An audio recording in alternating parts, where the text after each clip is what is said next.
once more into the void we go, and this void is Press X, and the void further inside that void is E3. I guess you'd call it the peak of the games calendar for any year, just on the basis of here's a lot of new stuff, get excited.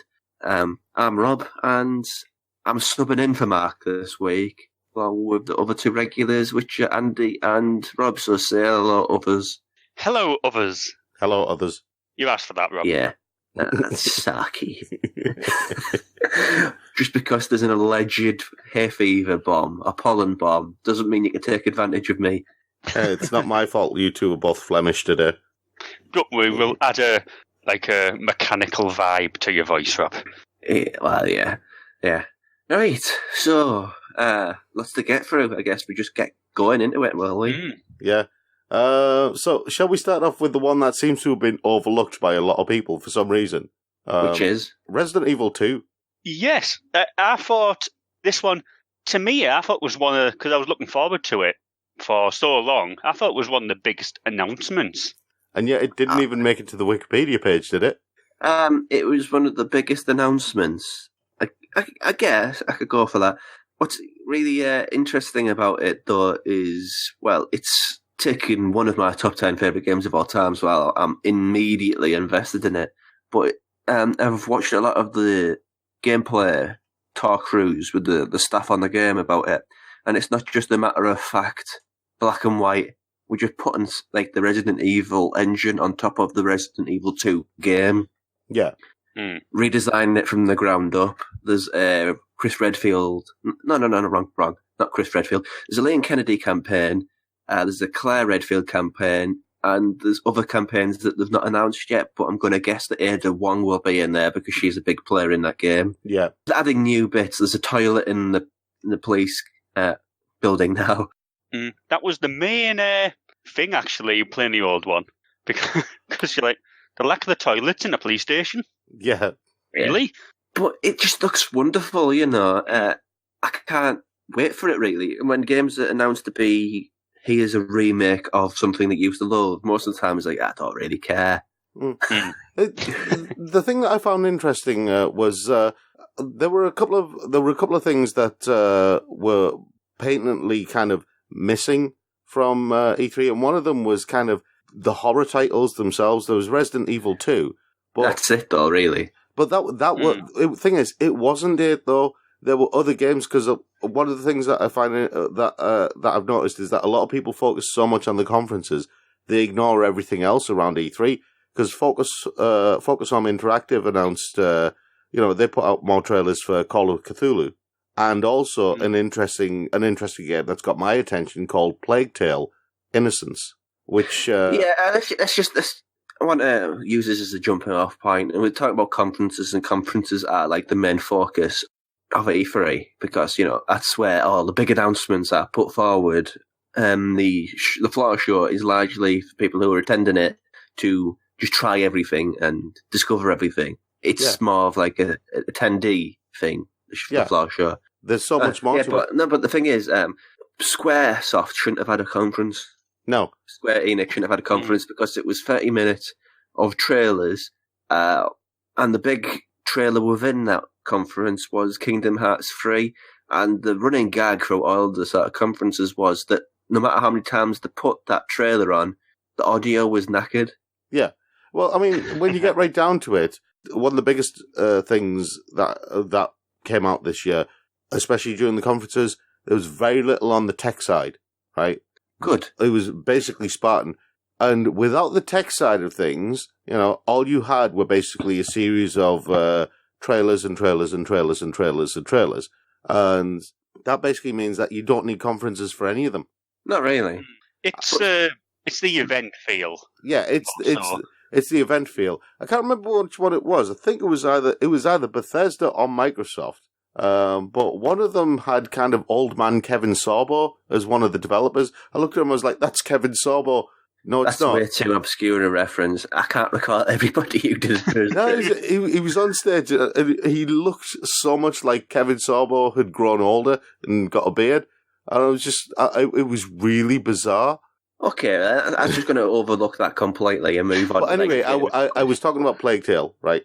A Plague Tale Innocence from Focus Home Interactive, because Andy's seen the trailer for this as well. This was one with the rats, wasn't it? Yeah, the one with the rats. Yeah. Which looks really, really bloody interesting. Imagine it's basically set at the time of the Black Plague, I think it is, and there's plague rats everywhere, and you're basically taking the role of the siblings Amicia and Hugo, and they're struggling to survive through the heart of the brutal and ruthless world of 12th century France, and the rat swarms are everywhere, and that's what you've got to try and survive against. And it looks like your only weapons are, your cunning and a torch.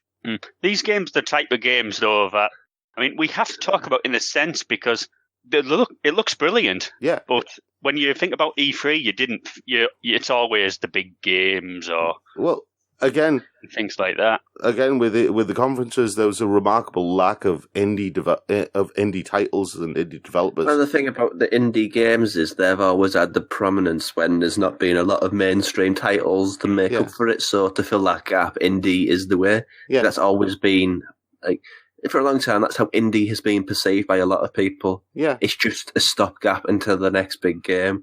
And admittedly, it'd be nice to see E3, like the biggest platform for new games to be announced, to let's say a hypothetical situation here. Yeah, it probably won't happen, but I reckon the only conferences should be for Microsoft, Sony, and Nintendo. Yeah, and the fourth one for independents. Well, no, I'd say. Actually, yeah, because independence can mean all sorts. It can mean large-scale independence. It can mean indie games in the traditional sense. See, that's what confuses me because, there was a PC conference, wasn't there? The PC gaming show was going on, but I couldn't find anything about it. Well, it's the problem, I think, with E3 now.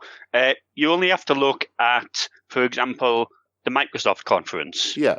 And then look at the Square Enix conference, and you see the same titles. Yeah. Same with Sony and Square Enix. Shouldn't double dip. It'd save a lot of effort if they didn't double dip or triple dip with these things. Yeah, you'd have you'd have more room to show other things, and the gaming world is not just these AAA titles. EA's conference was mainly the sports games and the titles that we all expected from EA. Anthem, which I'm very underwhelmed by. But when we're talking about EA, I think the one game from them which stood out above all others was Sea of Solitude. Sea of Solitude, yes. There's also... Because that was that looks like the indie game of their selection. They didn't reveal Unravel 2, which I didn't know anybody was really interested in, because the first one didn't do particularly well. Yeah, but they're trying to push it because they need a platformer, and Battlefield 5 is definitely not a platform game. No. Anthem kind of killed... I just don't know. It just doesn't look interesting to me in any way, shape or form. It's just EA's Destiny. That's all it looks like. Yeah, it's basically something which they've committed to, and it seems like they're just continually trying to commit to. Yeah. The backlash from Command & Conquer's... Oh. Oh, yes. Because Command & Conquer rivals, if you're not aware of this. Command & Conquer's been dormant for a long time, and the way they decide to bring it back is with a mobile game, and Command & Conquer fans are like, oh no, you didn't. Oh god, yeah. Let's put it this way. I'm a Command & Conquer fan, right? And as soon as I saw Command & Conquer Rivals, I thought, yay! As soon as I saw it was mobile, I went, no! I wouldn't mind if they released the old Command & Conquer games on, for example, iOS and Android. Well, I would not mind that. Yeah, the old ones, which we all, if you're a Command & Conquer fan, you already own on PC, that's fine, Release them on mobile, that's okay. Don't release them on like an iPhone or something like that. Make them tablet specific so people can play them properly. Yeah. There wasn't much else to EA's presence there besides, sports games being sports games. Sea of Solitude DLC. Oh, They announced the new Star Wars game from the people who did the massively underrated Titanfall 2, which I love Titanfall 2. That's an amazing game. More people need to play that. Something that I noticed, there were a couple of trends that I noticed through the conferences. One of them was this whole pirates thing. Or rather, a kind of a water theme, I should say. Because you had Unravel, and they had that thing where you had the thread in the water. And then you had Sea of Solitude. Then you had Kingdom Hearts 3, which I've never seen Phil Spencer so happy about Kingdom Hearts being on the being on the Xbox One. But we'll get to that in a bit. But you had Kingdom Hearts, and they were pushing the kind of Jack Sparrow Pirates of the Caribbean angle and the Frozen angle really heavily.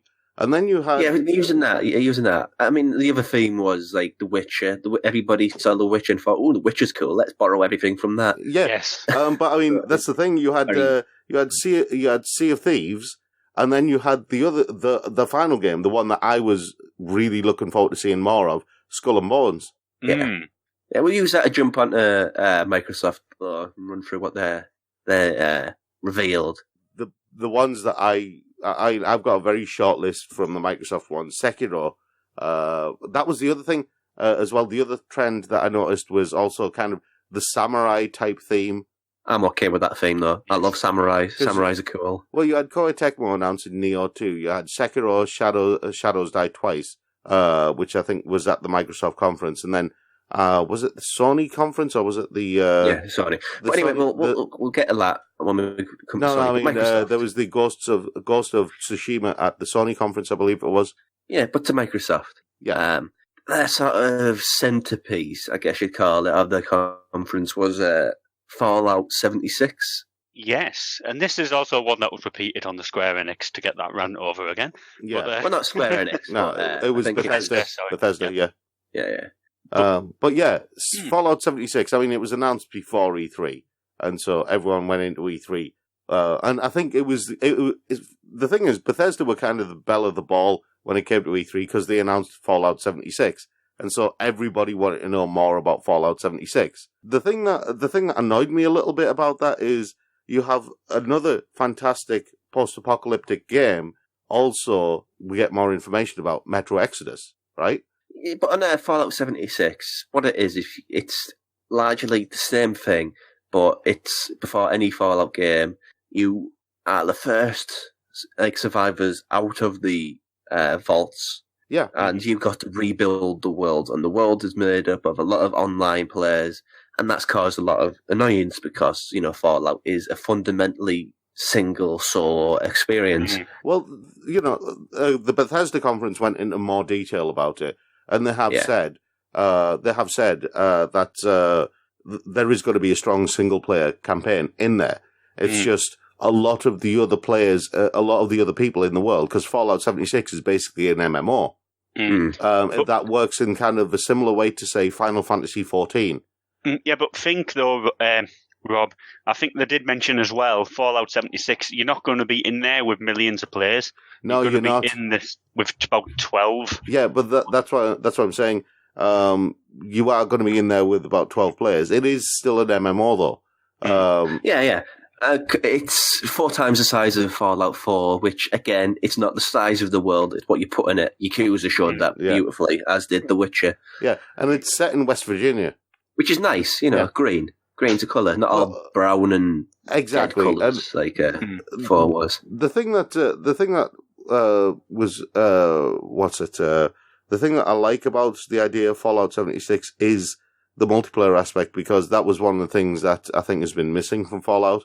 And I know that people have been wanting some kind of Fallout-based MMO for a while. And I guess. This is kind of halfway house between a single-player thing and a multiplayer thing.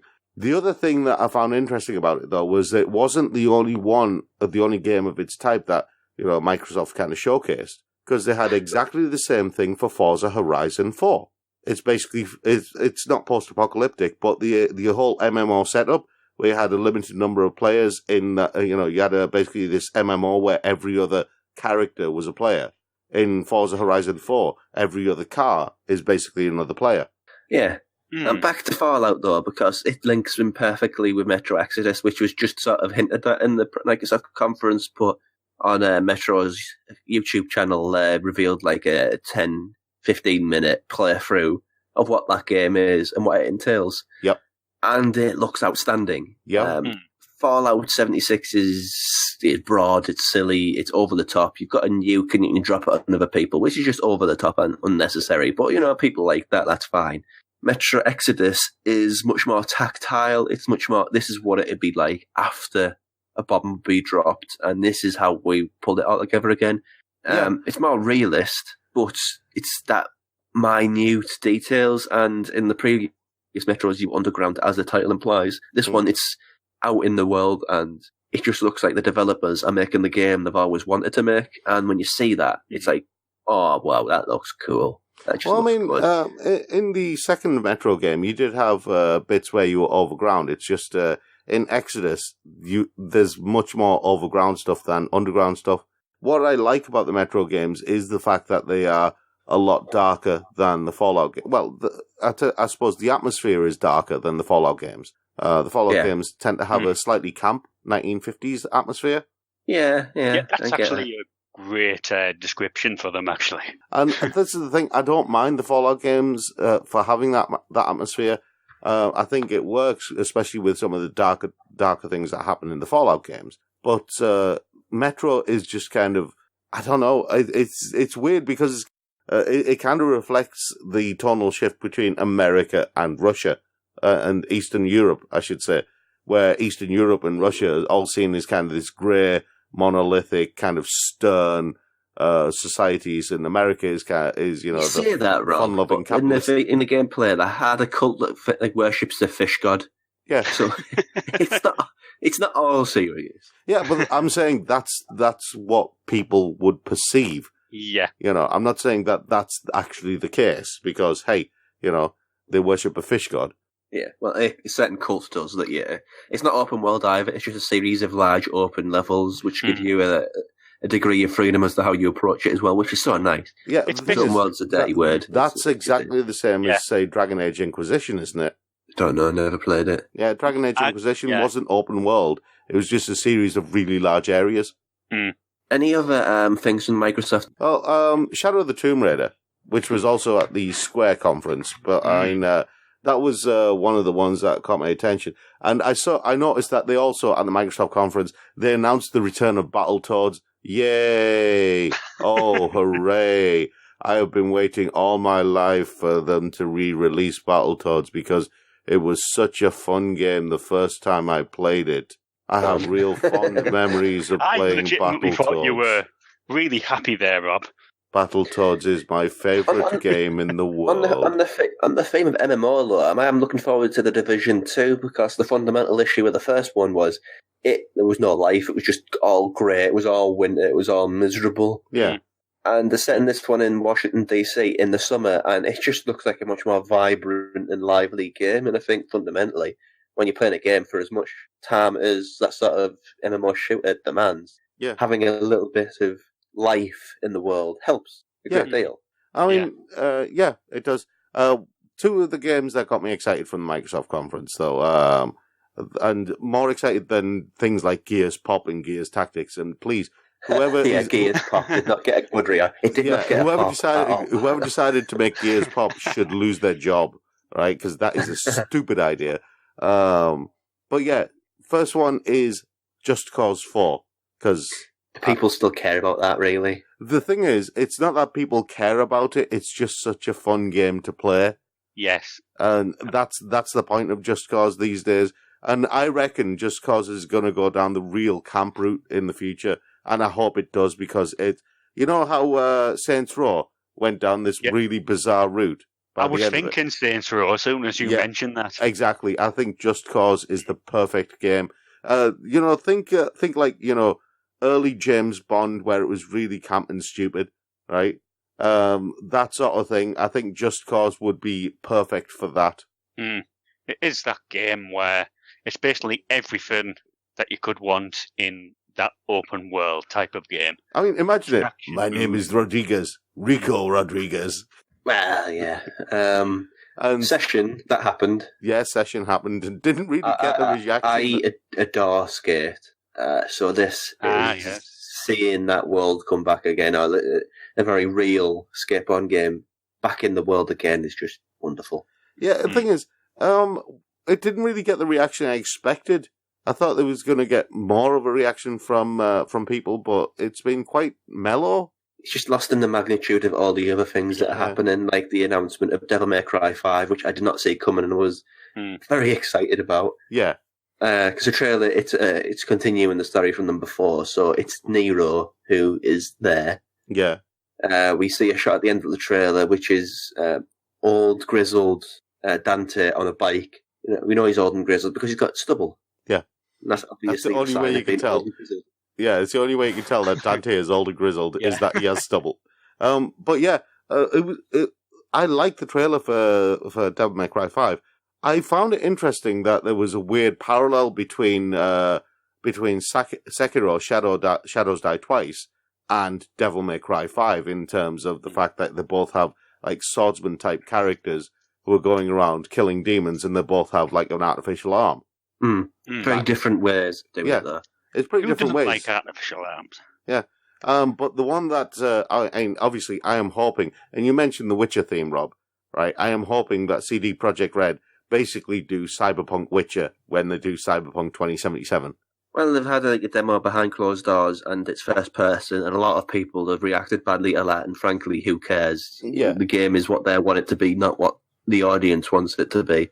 The thing is, they've done it as first person, but I mean, CD Projekt Red are very open to audience reactions. They're very accepting of fan reactions, and they have a tendency to listen to them as well in a way that a lot of other developers, they do well to actually follow their example and actually listen to what the fans want, listen to what actually the audience actually wants, and try and fit it within the framework of their game. It might be that it stays as a first person, but that might not be a bad thing. When I say from the accounts of it, it's because it immerses you in the world, and there's a lot that's going on in that world. Yeah. And it gives them a great opportunity for VR later as well. Yeah, it does.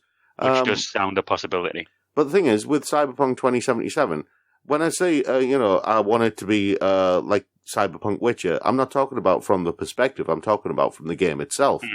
It's the density of the world and the things that are going on in the world, and the interactivity and the stories told and the open-endedness of it.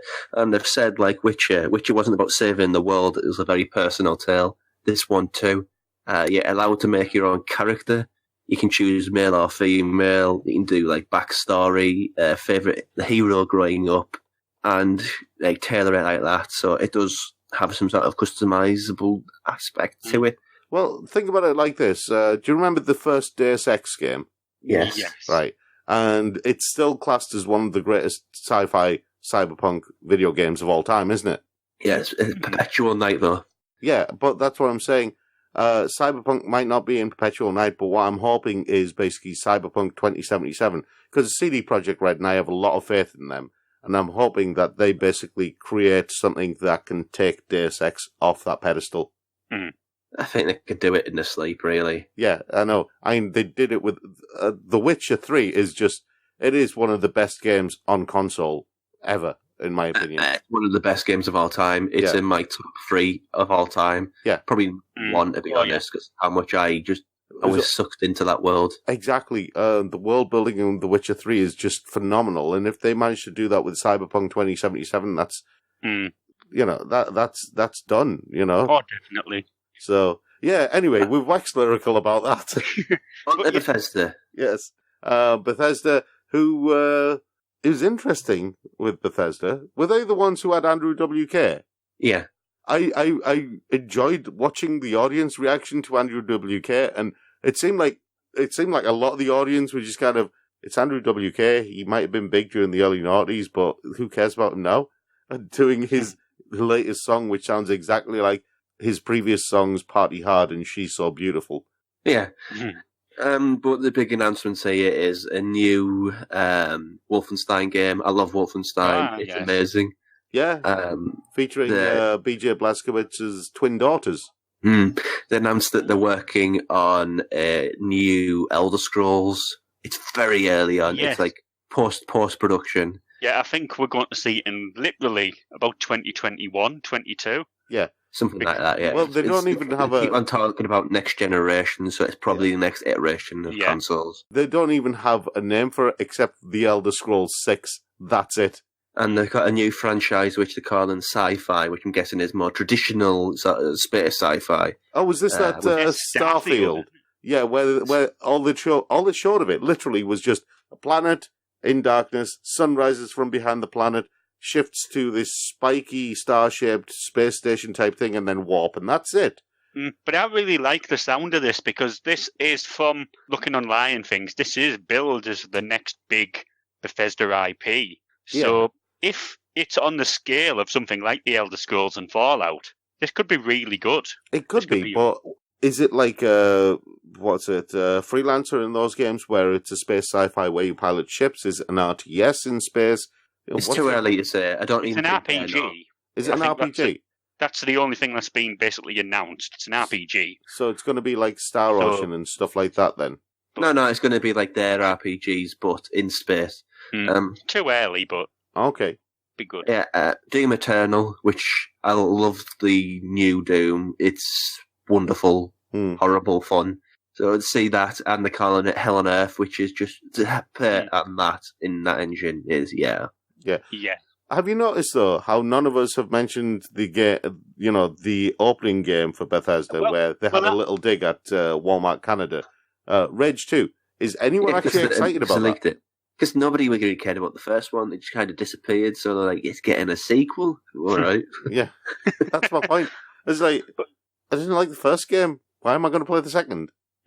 But I think Bethesda was one of the most entertaining conferences of E3. But I did leave a bit disappointed. Yeah. And I'm disappointed because I really want Skyrim on my Alexa. Oh, yes. Because they had Key from Key and Peele, didn't they? Yeah, apparently they tried to do that, but it was just too technically impossible. So they just dropped it. I love the bit. I love that bit though. I hate all the cheese. Honey, you know you're lactose intolerant. I hate all the cheese. Devolver Digital did a conference, but it was just a gag reel, really. It was. I mean, they resurrected their character from last year, Nina Struthers, who Chief Synergy Officer. Yeah, Chief Synergy Officer. The actress who plays it is called Maria Zook, and the thing is, I liked the fact that they were kind of giving a middle finger to the gaming community at the same time in certain ways. You know, the loot box coin, for example. I mean, that's a thing that's been going on for a while. And the loot boxes have kind of died to death, but the Bitcoin thing is on the rise at the moment. Yeah, it's a gag, and it had about 400 crowd reaction shots too many. Yeah. But, that's fine. Square Enix shouldn't really get bothered with a conference, like I mentioned earlier. Although they did have a game that was mentioned in the Microsoft conference, which I am really looking forward to, and we haven't talked about. What's that? The Awesome Adventures of Captain Spirit. Oh, is that the one that's set in was it Stranger Life Things? is Strange. That's it. That's, Life is Strange, not Stranger Things.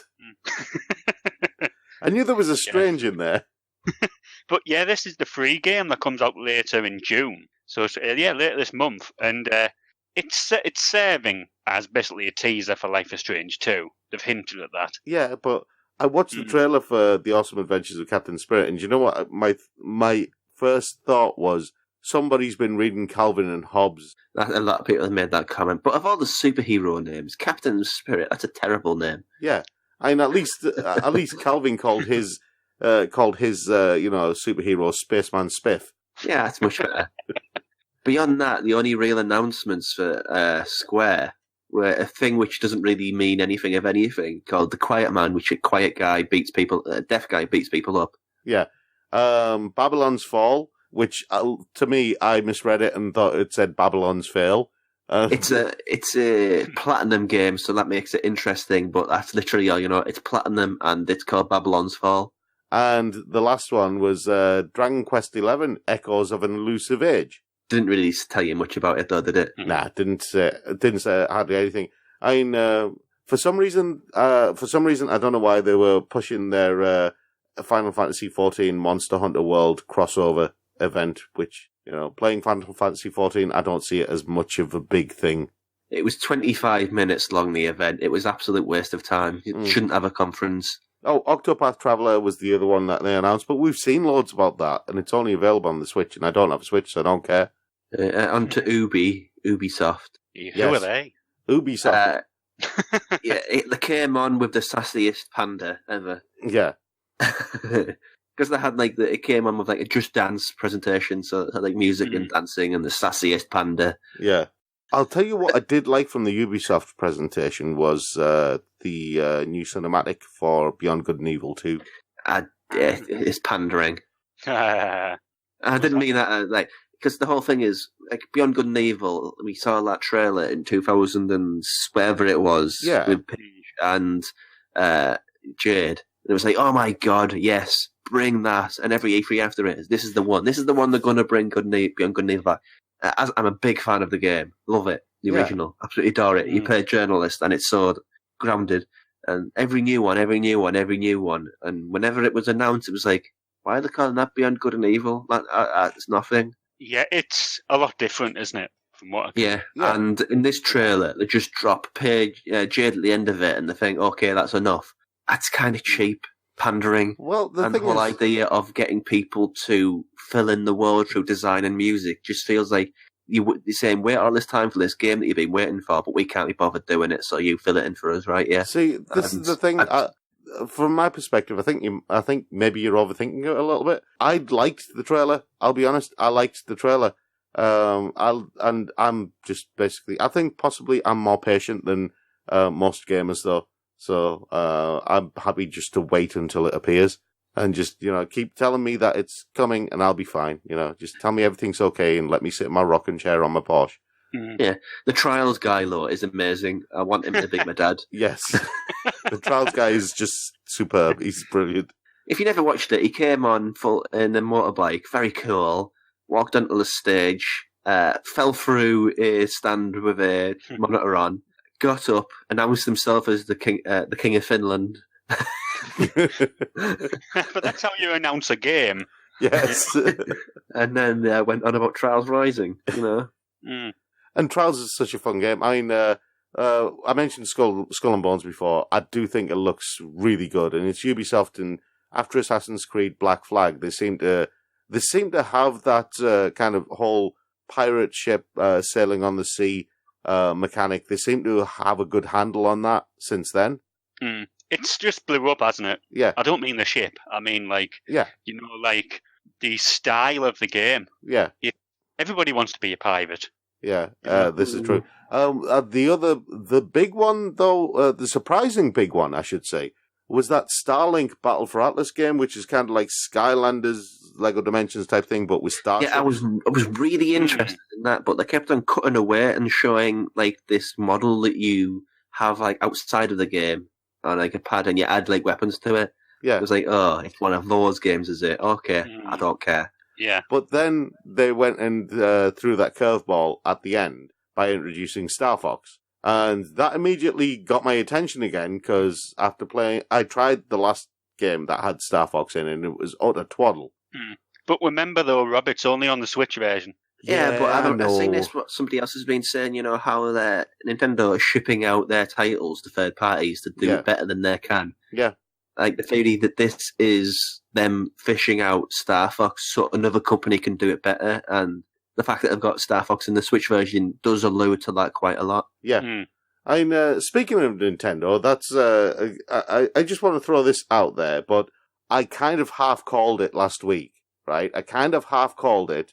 I said last week that I wouldn't be surprised if at E3 Nintendo announced that they were working with Koei Tecmo to do a Super Smash Brothers game that was in the style of the Musou games. So it would be something like Super Smash Warriors or something like that. And you'd have the entire roster of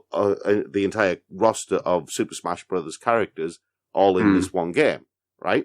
And what happened at Nintendo's conference? They announced Super Smash Brothers, whatever it was, Unlimited, was it? Ultimate, Super Smash Brothers Ultimate, which has the entire roster of Super Smash Brothers characters. So I kind of half called it already. Including Solid Snake. Yeah. Which I can't wait for that codec conversation to describe a Yoshi to him again. Just finishing off Ubisoft, the last ones were Assassin's Creed Odyssey, which is it's Greek in ancient Greece. It's basically Assassin's Creed meets The Witcher and set in ancient Greece. Yeah, I mean, the characters, pretty sure Cassandra is in reference to an icon of Greek mythology. I don't know the background Cassandra is an icon of Greek mythology. She was I don't know whether that's who they're referencing. That's all I'm saying. No, they will be. They'll have chosen the name Cassandra because Cassandra is the woman who foretold the fall of Troy, but was already cursed by the gods to always tell the truth and had the gift of prophecy, but no one would ever believe what she said. Yeah. And in this one, it looks like they're being more of an RPG, but I'm checked out with the Assassin's Creed franchise, but I am checked in with Greek. But, I'll tell you as well, you probably know I'm a big fan of Assassin's Creed. Yes. Always have been. But they've really picked themselves up in the last two, being that you don't have to play all the games, you just have to be interested in that specific area they're focusing on. Yeah, that works for me. And they've revamped everything, especially in Origins. That's more RPG-like. So this is going to build on that, and it looks brilliant. Yeah, they've got me with the Greek myth and mythology and legend and history. They have me with that in the palm of their hand. Yeah. But yeah, we mentioned the Nintendo conference, and the only real ones that were worth even paying attention to for me were things like Fire Emblem Three Houses and Xenoblade Chronicles 2. I'm not a big fan of Pokemon in the first place, and so I love that announcement. Yeah, so when they're talking about Pokemon Let's Go Pikachu and Let's Go Eevee, and they're saying, "Oh, you can cross-play with Pokemon Go," I'm going, I don't play Pokemon Go. I don't play Pokemon. Don't play anything with Pokemon. A lot of Nintendo's stuff is, we have this thing too. Yeah. It literally was, though. But the Pokemon game itself, it's the first Pokemon game which, since I stopped playing them in about 2002, which I fully understand, because I got Sun last, and I'm playing it, and I'm basically going, who's that? What's that? And this is basically childhood on the Switch. I played Pokemon Blue. That's it. I played the first couple of Pokemon games and then lost interest because, my God, how many times do I have to play the same game over and over and over and over and over and over and over again? The last conference of is Sony. They didn't do a lot. They focused on a few games. Well, Sony's conference was interesting because the first bit of it was their big push for The Last of Us 2, and they had an entire marquee decked out in the style of a church hall setting, which is one of the settings in the game from the trailer they were showing. And then they showed the actual trailer, which then switched into gameplay mode.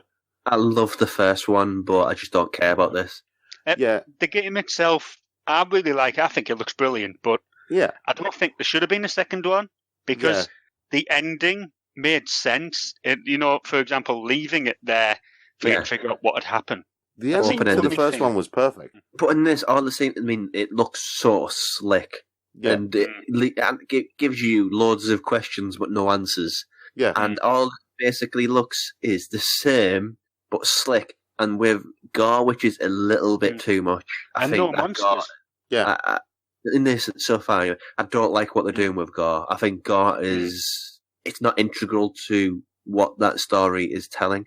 Yeah. That story is a much more thoughtful and contemplative thing, and to see guts all over the place. I expect guts all over the place from God of War, from Resident Evil, but not something which is talking about this last sort of vestiges of somebody's humanity at the end of the world. Yeah. I don't think it works in that context. Interesting you mention it like that, because that leads us nicely on to Kojima's Drunken Night Out idea, as I call it, Death Stranding. Death Stranding, right? I think they're putting too much money into this, because people didn't buy Metal Gear games because Hideo Kojima. They bought Metal Gear games because they were Metal Gear games. Yeah. Oh, yeah.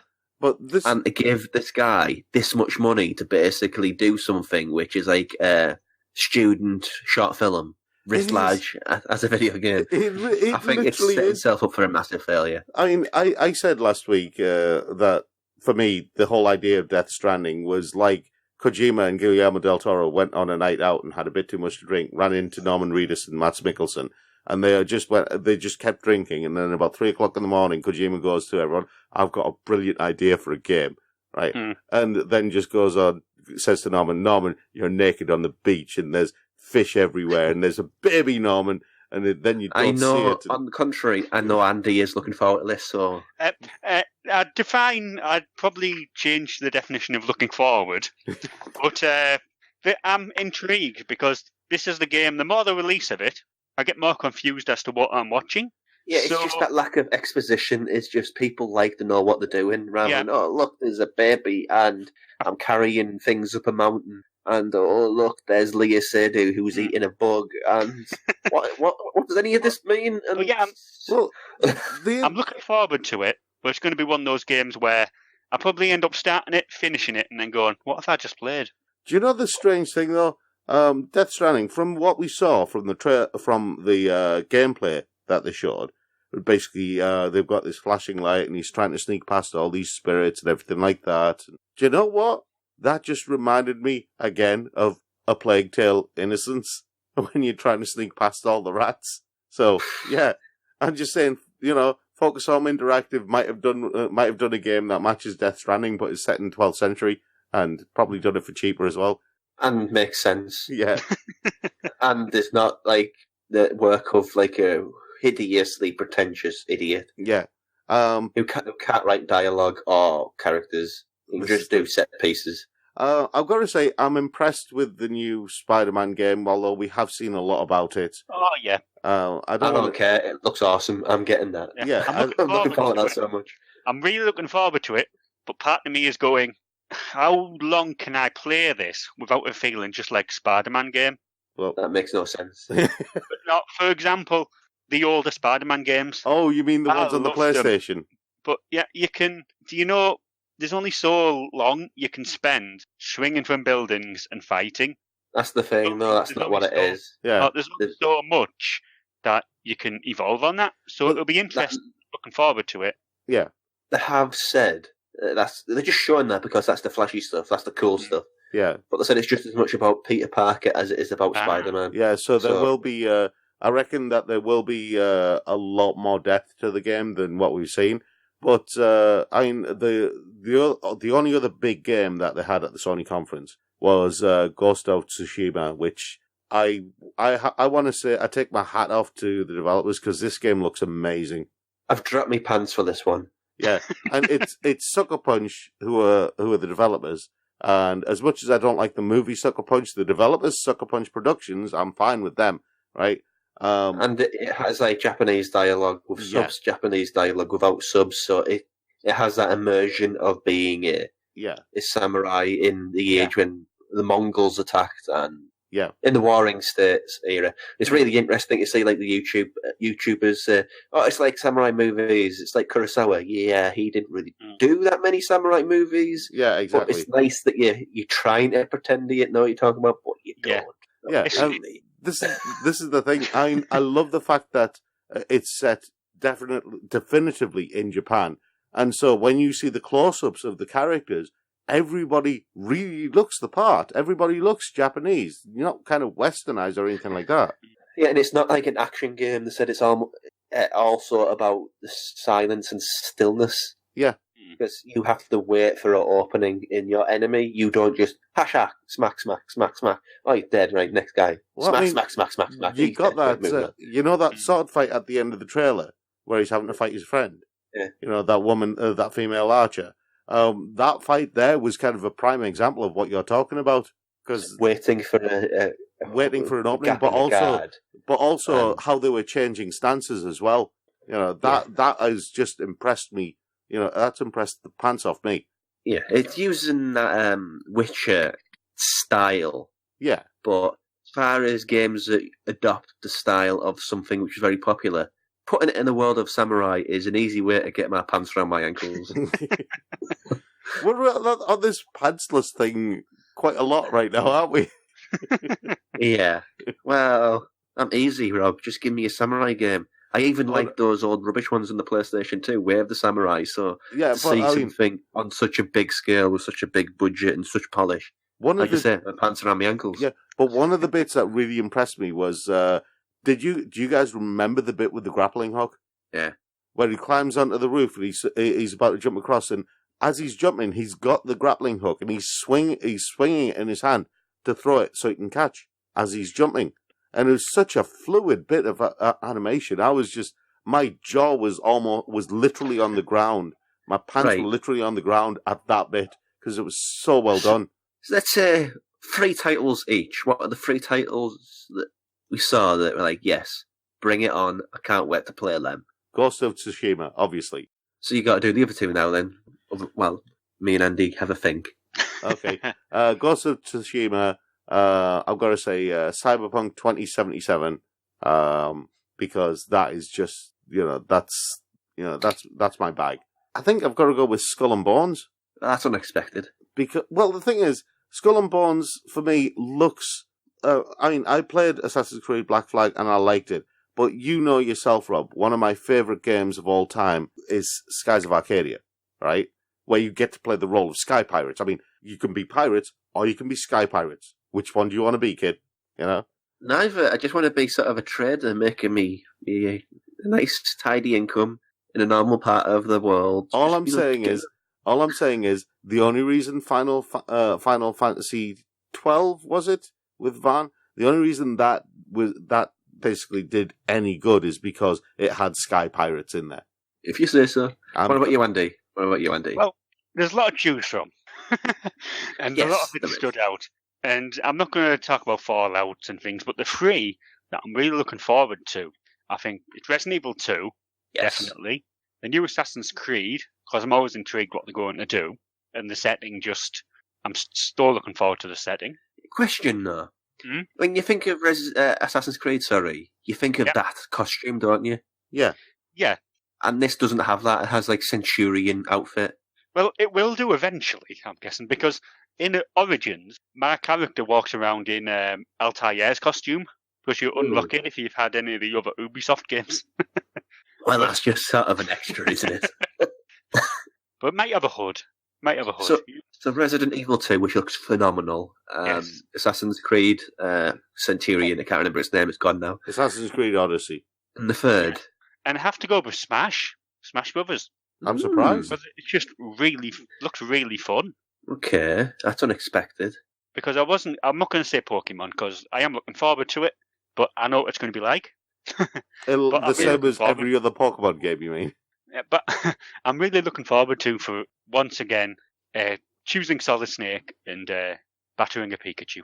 That just sounds wrong, Andy. That just sounds so wrong. Just Solid Snake holding onto a Pikachu and punch him in the face like Iron Man does to Hulk in the second Avengers movie. Yeah, and he wants to use his Solid Snake to batter a Pikachu. Yeah. So for me, I don't want to repeat any, although there is plenty at a second there, like Cyberpunk. You're going with Just Dance, aren't you? I know you will. No, you're going with Just Dance. Cyberpunk looks phenomenal. Ghost of Tsushima, there, all sorts. Resident Evil, yeah. But I don't want to double dip on anything. Yeah. Because there's too much to do to double dip. Metro Exodus. Yeah. Yeah. The game engine just looks like the most beautiful, dirty, filthy thing I've ever seen in my life. Yeah. And that ability to sort of create weapons, completely modular weapon design, and you've got there's a sleep cycle, you've got to upgrade things and repair damage. It's a game which commands your attention, and there's not enough around like that. It's all about longevity rather than depth, and that's an overlooked quality in modern gaming, I feel. Yeah. Devil May Cry 5, because you're just like punching demons in the face. Who doesn't? Yep. Well, the demons, I assume. With a metal hand, remember? This time? Yeah. A metal electronic hand. Ah. And the third... I'll have to go for Spider-Man, because that just looks like so much fun to me. Yeah, definitely. Spider-Man is up there. You can't just killing bad guys, can you? Yeah. And there's one release day coming next year. I think it's the February the 22nd, which is going to be a horrible day for people's wallets, because there's about 4 games coming out then, all big profile. Yep. So I worry for Metro Exodus there. I think they might have to move that release date to stand a chance. But yeah, just think as well, I think Resident Evil 2 comes out around about the same time as Kingdom Hearts 3.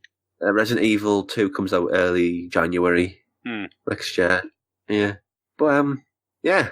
Anything that we've left out there? Or... No, I mean, we've pretty much covered everything. There's a new Mario Party game, but that just says that. Yeah, we don't care. It is exactly what we said, though. It's mainly focused on the games, but a lot of the conferences didn't actually need to be there. They could have just done a booth announcement for them instead. It's that sort of thing. The conference is just a way to sort of centralize it all and make it accessible rather than going through hundreds and hundreds and hundreds of videos. Yeah. I mean, like some of the other people on YouTube, I am starting to get more invested in the Devolver Digital cinematic universe, especially with that RoboCop style ending. Yeah. It's just the constant crowd reaction shots are like, oh, all right, I get the gag. Stop doing that. It's annoying me now. Yeah, but aside from that, it was all right, wasn't it? I mean, they did announce Metal Wolf Chaos XD, which, you know, I'm happy about because I didn't mind the first game. I thought it was quite enjoyable. Yeah, my friend Pedro just looked fun. Yeah. So, you know, they've still got some stuff in the bag, but really light on indie titles. Very, very light. Yeah, and also, we will absolutely refuse to announce who we believe won E3 because there is no such thing. The only people who win E3 are the gamers because we're presented with all this new stuff. I was literally about to say, I know who won E3. I did. I won E3. You know who won E3? Who? Consumerists, the economy. Because they'll take a lot of money for us, consequently of us saying, oh, well, that looks good, I'll buy that. Oh, that looks good, I'll buy that. The only thing that wins is the shops that get our money. Yeah. And the gamers. You have to say the gamers won. And the gamers, yes. The gamers. Yeah. I mean, the thing is, E3 this year, a lot of it was unnecessary. You know, a lot of the conferences didn't need to be there. I would have really liked it if Electronic Arts Conference wasn't there, because that annoyed the crap out of me. Squaresoft didn't need it. There was a lot of double dipping. Yeah. And the thing is, it makes... Big showcases, like 15 minutes on Assassin's Creed Odyssey, as good as it looks, was too long. Yeah. But the thing is, with all the double dipping, it made it look as though there were a lot more games there than there actually were. And one of the interesting things that I noticed was, if you look at the Wikipedia page for E3, right, you'll find that there were a lot of games that maybe you wanted to pay more attention to that didn't actually make it anywhere. They didn't get any kind of attention because it was overshadowed by a lot of the conferences. Like Dreams was there, but you wouldn't know. And well, Dreams was just getting... They've revealed a lot about that, and it looks like a hell of a game. Dreams is basically... I said this again last week. I said this. Dreams is... I reckon it's going to be a massive runaway success, just like Little Big Planet was. It's basically like Little Big Planet's grown up and matured. And I think that... I mean, it was teased a bit during the Sony conference, but that was it.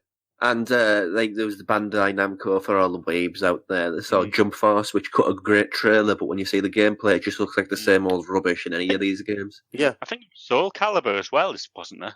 Soul Calibur 6. Soul Calibur there? They announced Soul Calibur 6 ages ago, but you know, when you look at the Wikipedia page and you see just how many games were actually at E3, but you didn't hear anything about them. Nintendo announced that Demon X Machina game, which is kind of like Gundam. You know, it's kind of like every Gundam game that I've seen for the past few years, but with a bit more of a stylistic approach to it in terms of the art design. Yeah. But aside from that, you know, there's not much. I mean, a lot of these games are PC based. But the second Hitman season. Yeah. Yes. But the thing is, a lot of these games being PC based, the PC conference, did anyone actually watch it? No, because it wasn't presented in the same way the other ones were. You had to hunt it out. Exactly. And that's my point. A lot of these games being PC-based, it just seems like E3 should change its name to, we've got consoles. You know, screw everyone else. We've got consoles. That's what I was talking about with the three main companies and then independent, because that independent can just sort of cover everything. Yeah. Oh yeah, definitely. Because apparently PCs are independent. Although all Microsoft games, exclusive Microsoft games, are on PC now as well. Well, the reason I say that is that it's not a company which owns PC. It's not like Sony is the PlayStation, Microsoft is the Xbox, Nintendo is the Switch. There is no parent of the PC, so independent means everybody can sort of club together and have one big convention. Well, let's put it this way, right? A couple of games that Sega had showcasing at E3 that I just want to pick out very quickly before we end this, right? Shining Resonance Refrain, which is part of the Shining series, which is a phenomenally popular JRPG series, and if they actually get this out, it'll be the first time I've seen the Shining game for a long, long time, right? Then there's Total War Three Kingdoms, the Romance of the Three Kingdoms. They're doing Total War, the Three Kingdoms, which is, for RTS gamers and people who, like the Romance of the Three Kingdoms, which are a lot of people, that's a massive title. The other one I wanted to mention was Valkyria Chronicles 4. Yeah. They chose Tales of Vesperia over Valkyria Chronicles 4. Well, it's probably all calculated as a marketing exercise. Yeah. Anyway. So, E3, not the best. Lots of things, but yeah. Not the worst ad, though. I've seen worse, yes. Yeah, I'll agree with you on that one. But, given the money that they pour into it these days, if you're going to give us a show, actually give us a show, do the Peggle 2 reaction again. Yay, Peggle 2! But anyway, I think that's round about the end of the show now. Yeah, that is. So, let us know what you thought of this year's E3, which games you're looking forward to, in the comments below. Until the next time, I've been Rob. Now I've been Andy. I've also been Rob. We'll see you all later.